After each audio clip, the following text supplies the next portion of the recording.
Hello everybody, मेरो school online learning प्लेटफर्ममा यहाँलाई स्वागत छ। आज हामी रेट अफ केमिकल रियाक्सनको बारेमा कुरा गर्छौं। Rate of chemical reaction refer to the speed at which a chemical reaction occurs. भन्छ कुनै पनि एउटा केमिकल रियाक्सन अकर गर्छ भने त्यसको स्पीडलाई नै हामी के भन्छौं त रेट अफ केमिकल रियाक्सन भन्छौं। त्यो कसरी डिटरमाइन गरिन्छ त भन्दाखेरि it is determined by the change in concentration of reactants or products per unit time. भनेपछि change in concentration upon time of के हो त रियाक्सन। यसलाई हामी के भन्छौं त रेट अफ केमिकल रियाक्सन भन्दो रहेछौं। There are several factors that can affect the rate of chemical reaction. भन्छ केमिकल रियाक्सनको रेट अफेक्ट गर्ने चाहिँ सेभरल फ्याक्टर हुन सक्छन्। पहिलो के छ त भन्दाखेरि concentration. Increasing the concentration of reactants generally leads to a higher reaction rate because there are more particles available to collide and react with each other.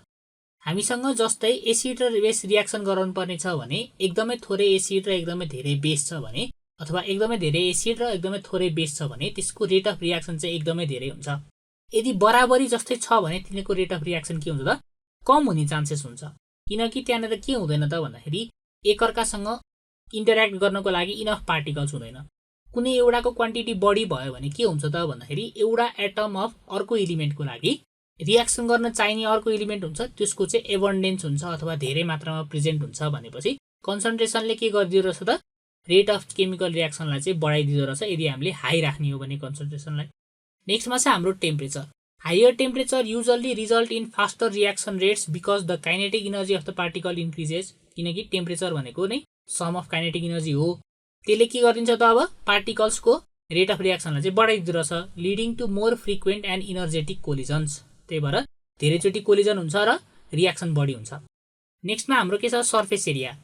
Larger surface area of solid reactants allows for more contact between reactant particles. भनेपछि larger surface area भयो भने धेरै area हुन्छ त्यहाँनिर reaction गर्नको लागि, त्यही भएर रेट अफ रियाक्सन चाहिँ इन्हान्स हुन्छ, which can enhance the reaction rate. नेक्स्टमा छ हाम्रो catalyst. Catalyst are the substances that increase the rate of reaction by providing an alternative reaction pathway.